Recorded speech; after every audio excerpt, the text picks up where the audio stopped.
오늘 아침 뉴스 연구소. 오늘 아침 뉴스의 맥을 짚어드리는 시간 뉴스연구소. 오늘도 두 분의 연구위원 함께합니다. CBS 조태임 기자, 뉴스톱 김준일 수석 에디터, 어서 오십시오. 안녕하세요. 예, 첫 뉴스 어디로 갈까요? 네, LH 카르텔 척결.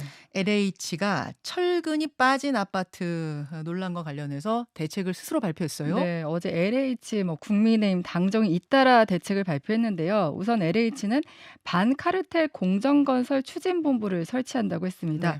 운영 종료 기간을 카르텔 철폐 시까지 규정했는데 뿌리 뽑을 때까지 한다는 뜻으로 보입니다. 우선 부실 시공에 가담한 업체에 대해서는 원스트라이크 아웃 제도를 도입하고 이제 수사 의뢰까지 한다는 방침이고요.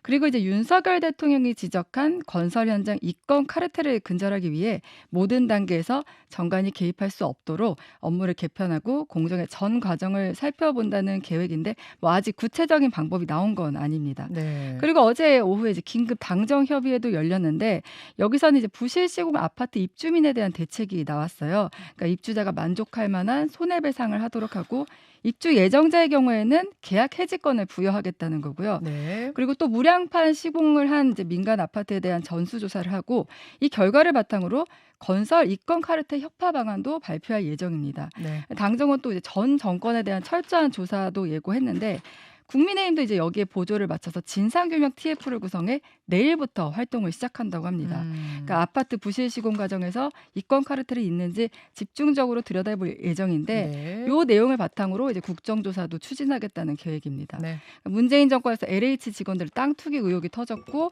이번에 철근 누락 사태까지 터진 만큼 이제 당시 고위직들에 대한 조사가 필요하다는 인식이고요. 이제 이게 전 정권 책임론을 부각하기 위한 것으로 보이는데 이렇다 보니까 민주당에서 이제 반대 입장을 하고 있어요. 국정조사가 이 부실에 대한 진상규명보다는 문재인 정부 책임론 또 물타기라고 지적을 하고 있고요. 그리고 이번에 부실 시공이 드러난 15개 아파트 중에 13개는 윤석열 정부 출범 이후 공사를 진행하거나 아니면 준공을 완료했다면서 준공 검사를 승인해준 윤석열 정부 책임이다 이렇게 밝히기도 했습니다. 참 지금 이제 국민들은 이게 지금 어느 정부에서 지었나 보다 실태가 어떻고 이제 어떻게 해야 되는 건가, 또 누가 이렇게 이 허술하게 관리 감독했는가, 누가 시공했는가, 뭐 이런 것에 관심 많을 텐데 정치권은 네 정권 내 정권 이러고 있는 건 좀 너무하네요.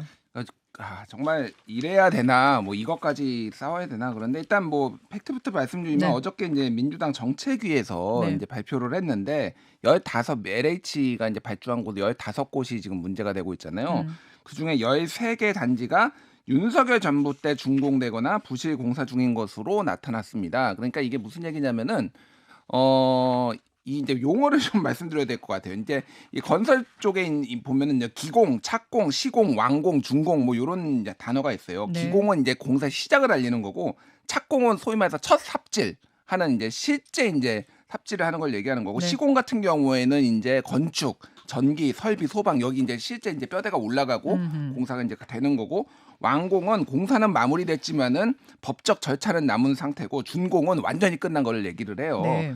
근데 여기에서 이제 윤석열 정부 때 준공됐다라는 거죠. 그러니까 이게 윤석열 대통령이 국무회의 모두 발언에서 다 이전 정부 때 이제 된 것으로 확인했다 이렇게 얘기하니까 이거 이제 대응 차원으로 나온 건데, 그러니까 이게 전 대통령부터 그거를 본인이 이제 그런 식으로 전 정부한테 떠넘기고 이게 맞느냐 이런 이제 문제의식도 가지고 있지만, 민주당도 이제 이런 식으로 나오는 게 맞는 이런 생각이 들어요. 어쨌든 이게 뭐 걸쳐 있거든요. 그러니까 쉽게 얘기를 하면은 전 정부에서 시작해서 이 정부까지. 그러면 뭐 LH가 문제가 있으면 LH를 좀 탓하면 되고 뭐 문제를 하면 되는데 좀 굉장히 답답하다 이런 생각이 들고요. 예. 지금 어제 이제 기재부가 공공기관 복리후생제도 운용 현황 점검 결과를 발표를 했는데 이거는 뭐 별도로 진행된 거예요. 그런데 LH하고 신용보증기금이 복리후생 규정을 12건씩 어겨서 가장 많이 어겼다. 이런 게 또 나왔어요. 그러니까 복리후생제도요. 예를 들면은 뭐 사내 대출에 항목이 있는데 이런 거를 안 지켰다라는 건데, 예를 들면은 주택자금을 9천만 원까지 빌려줬는데 이자율이 2.9%를 적용을 했는데, 이게 시중 올해 1분기에서 2분기 이제 은행 가계대출 금리가 한 5.47까지 올라갔거든요. 근데 굉장히 낮은 금리로 줬다라는 뭐 이런 내용들이 좀 나왔습니다. 직원들한테는 예, 뭐 그런 것도 있는데 중요한 건 이거 녹화뉴스가 굉장히 의미 있는 단독을 했어요. 제목에 LH만이 아니라 국토부에서 법무부까지 전관 집합소 이런 건데 감리를 맡은 곳을 실제 문제가 된 감리를 맡은 곳을 이제 확인을 했어요. 네네. 이제 목양 종합검축소가 3군데 지금 문제가 된 곳을 감리를 했거든요. 근데 임원이 62명인데 LH 출신이 21명에 달했는데 네. 문제는 LH만 있는 게 아니라 군인들이 임원이 25명이 있었습니다. 군인이요? 예. 그러니까 육군 대령, 무슨 해군 중령, 뭐 공군 중령, 그래서 군인들이 도대체 여기 가서 뭘 한 것인가? 그러니까 그것뿐만이 아니라 국토부, 법무부 뭐 이런 데서 다 여기 지금 임원을 하고 있다라는 거예요.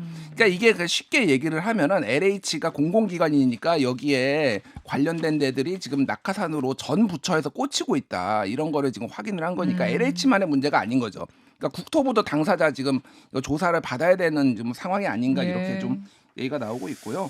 무량판에 대해서는 좀 전문가들이 이거를 특수구조물로 해야 된다라는 사람이 있고 무량판 자체는 죄가 없다. 그러니까 감시를 더 잘해야 된다라고 하고 있는데 지금 국토부가 지금 무량판 구조를 특수구조물로 지정하는 것을 검토하겠다라고 하니까 네. 이게 조금 그쪽 업계에서는 굉장히 논란이 되고 있는 그런 상황입니다. 근데 무량판 구조 자체, 무량판 공법 자체는 죄가 없더라도 이렇게 관리 감독이 잘 안 되고 있는 상황이라면 이대로 계속 시공하게 둬도 되는 건가? 저는 좀 글쎄요. 그냥 국민 입장에선 그런 생각이 듭니다. 건설업계 관계자 얘기를 들어보니까 지금 뭐 이건 카르텔은 당연히 뭐 예전부터 계속 문제가 되었었는데 지금 이 무량판 구조와 관련해서는 1995년 삼풍백화점 붕괴 이후로는 하지 않다가 한 4, 5년 전부터 하면서 전문가가 없다고 합니다. 그러니까 이거에 대해서 뭐 지시를 하거나 감독하거나 할 이 전문가가 부족하다 보니 이번 사태도 좀 터졌다 이렇게 보기도 하더라고요. 여러분도 계속 지금 보고 계시지만 굉장히 까다로운 공법이고 숙련공이 필요하고 철저한 관리 감독이 필요한데 그런 전문가가 부족한 상황에서 이렇게 계속 지어져도 되는 것인가, 그 공법 쓰여도 되는 것인가 의문을 던지게 됩니다. 네. 아무튼 진상조사는 진상조사대로 있어야 될 거고요. 다음으로 가죠. 네, 계속되는 김은경 논란. 김은경 혁신위원장의 노인 폄하 발언 일파만파입니다. 네, 이제 민주당 지도부가 나서 어제 사과를 했는데요. 박강원 원내대표는 민주당의 모든 구성원은 세대 갈등을 조장하거나 뭐 특정 세대에 상처를 주는 언행은 하지 않을 것이다 밝혔고 오늘 이제 대한노인회를 찾을 예정입니다. 어제는 당 조직 사무부총장인 이해식 의원과 전략기획위원장인 한병도 의원이 대한노인회를 찾아가는데 대한노인회가 김은경 위원장, 양이원영 의원, 이재명 대표에 대해서 직접 사과를 요구한 데 대해서 이제 어제 이 조직 부총장 등이 이제 찾아간 건데요.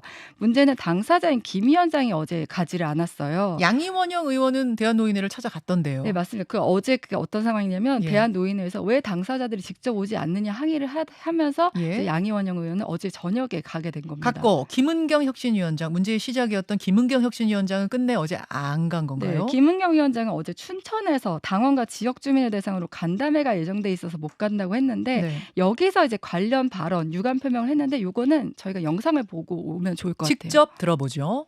교수라서 조금 철없이 지내서 정치 언어를 잘 모르고 이게 뭐 정치적인 맥락에 무슨 뜻인지도 아마 깊이 숙고하지 못한 아마 어리석음이 있었던 것 같습니다. 민주주의는 투표로 우리들의 의사표현을 하는 것이니까 다 같이 의사표현을 좀 잘해보자 하는 취지였으니까 어찌됐건 상처를 제가 드렸다면 노여움을 좀 풀어주셨으면 좋겠습니다.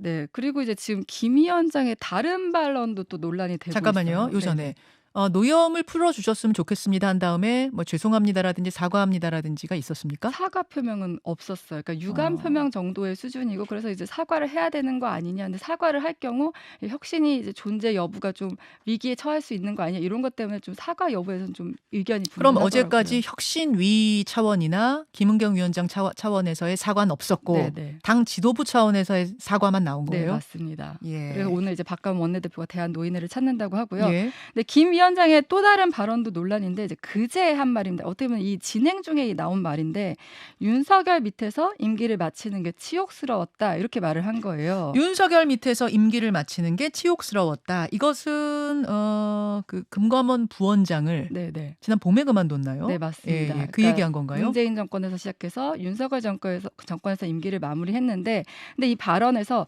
윤석열 대통령이랑 이런 직함도 빠진 채 윤석열 밑에서 그리고 치욕스럽다 이런 발언 발언을 한 거예요. 근데 이제 그렇다 보니까 국민의힘에서는 그렇게 수억 원에 달하는 연봉을 받고 고위직 혜택은 끝까지 사수했다 비판을 하고 있고요. 아니 잠깐 중간에 그러니까 사임한 것이 아니고 임기 다 채우고 그만둔 건 네, 거죠? 그러니까 보통 금감원장이 바뀌면은 그 부원장들에서 일괄 사표를 낸다고 하는데 이 김 위원장 같은 경우는 그 사이 2번의 금감원장이 바뀌었습니다. 그런데 그 사이 이제 사표를 내지 않고 임기를 꽉 채운 거예요. 그렇다 보니까 그럴 거면은 그만두지 왜 이렇게 치욕스럽다 말을 하냐 국민의힘에서 이렇게 비판을 하고 있는 겁니다. 자, 김준일 에디터, 김은경 위원장 발언이 계속 이어지고 이제 뭐 당 지도부 차원의 사과 나왔는데 본인 사과는 안 나오고 뭐 이렇게 지금 돌아가네요. 일단 제가 여러 번 김은경 위원장 비판을 했는데 그냥 계속 보면서 한 고구마를 한 100개 제가 먹은 것 같아요. 지금 갑갑해 죽겠어요. 이분은 그냥 말씀을 좀 안 하셨으면 좋겠어요. 일단 이 발언부터 어제 해명한 것부터 제가 교수라서 철없이 지내서 정치적 언어를 잘 모르고 교수는 철이 없습니까? 이건 교수 비하 발언이에요. 왜 이런 비유를 하죠? 그러니까 철이 없는 게 본인이 철이 없는 거지 왜 교수라서 철이 없나요? 그리고 아니 그 다음에 나온 게 저도 곧 환갑이다. 환갑이 될 때까지 그러면 철이 없습니까 사람이? 아니, 그러면 철이 없는 사람이면 맞지를 말아야죠 이런 거를. 그러니까 이거 비유 자체도 다 맥락이 맞는 게 하나도 없어요. 그러니까 그리고 이제 어제 윤태권 실장도 얘기했는데 갑자기 윤석열 치야 뭐 우는 내가 뭐 치욕을 뭐 견뎠다라는 거는 이 공직에 대한 존중이 없는 거예요. 저는 뭐 금감원장이 바뀐다고 해서 부원장이 반드시 바뀌어야 된다고 보지 않습니다. 그거는 그 부원장들의 소신이고 근데 거기를 자리를 지키는 거는 돈을 보고 하는 게 아니라 이게 금감원이라는 것이 얼마나 중요한 자리인지에 대해서 본인의 공직에 대한 소명이잖아요. 근데 이거를 이제 치욕을 지켜 뭐 버텼다라고 하는 거는 이 자리에 대한 존중이 없는 거고 가장 먼저 이거는 이 정도까지 커진 문제가 아니었어요. 그러니까 약간의 이제 당위성도 있었거든요. 무슨 당위성이냐면은 서구에서도 제가 소개시켜드렸지만 고령화로 인해서 많은 아이디어들이 나오고 있고 작년에 서울대 사회발전연구소에서도 하상흥 서강대 정치외교학과 교수가 뭐 투표 총량제를 하자 이런 게 학계에서도 나올 정도로 여러 가지 문제가 있으니까 부적절한 비유였지만 사과를 하면 끝나는 건데 깨끗하게 빨리 사과했어야 된다. 근데 이 사과 안 하고 버티고 그리고 양희원영 의원이 기름 붓고 이러면서 이제 일파만파가 되는 거예요. 이게 무책임함에 정말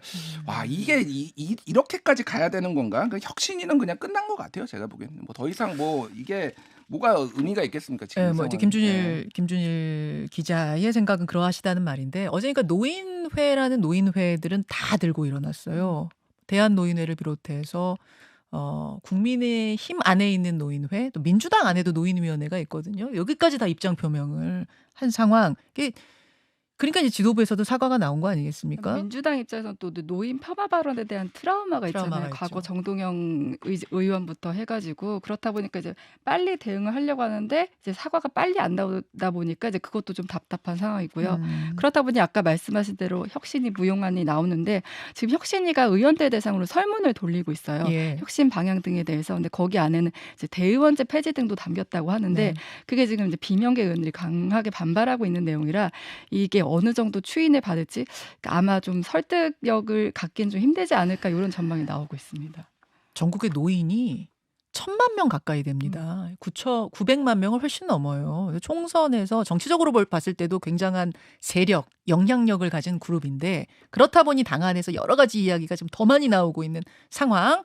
잠시 후에 월간 유인태 기다리고 있습니다. 유인태 사무총장도 노인이신데 민주당 출신이신데 어떻게 바라보고 계시는지 듣도록 하죠. 다음으로 갑니다. 사드 고의 지연 의혹. 대통령실이 문재인 정부가 사드 기지 설치를 위한 환경 영향 평가를 고의로 지연했다란 의혹. 면밀한 조사를 해야 한다 그렇게 밝혔어요. 네, 이 부분은 전 정권을 겨냥했다고 볼 수 있는데요. 감사원이 문재인 정부의 사드 기지 지연 의혹에 대해 감사 착수 여부를 검토 중이라는 보도가 나왔었는데 이에 대해 대통령실이 어제 입장을 내놓은 겁니다. 이 사드 기지 정상화는 한미 연합 방위 태세, 주한미군의 임무 수행을 위해 필수적으로 수행해야 하는 조치인데 이걸 이제 고의로 지연했다면 면밀한 조사를 통해 명백하게 밝혀야 한다는 건데요. 지난 6월에 국방부 문서가 하나 공개됐는데 여기에 보면은 사드 기지 주변 전자파 측정 결과 인체에 미친 영향이 거의 없다는 내용이 담겨 있습니다. 그러니까 이제 국민의힘은 인체에 미치는 영향이 적다는 보고를 받고도 문재인 정부가 중국의 눈치를 보느라 환경 영향 평가를 지원했다는 것인데, 이것에 대해서 이제 최재해 감사원장도 출석 의혹에 대해서는 이제 청구가 들어오면 적극 검토하겠다 밝힌 바 있기 때문에 이 부분에 대해서 이제 감사가 진행될 것으로 보입니다. 여기까지 두 분 수고하셨습니다. 감사합니다. 김현정의 뉴스쇼는 시청자 여러분의 참여를 기다립니다. 구독과 좋아요, 댓글 잊지 않으셨죠? 알림 설정을 해두시면 평일 아침 7시 20분 실시간 라이브도 참여하실 수 있습니다.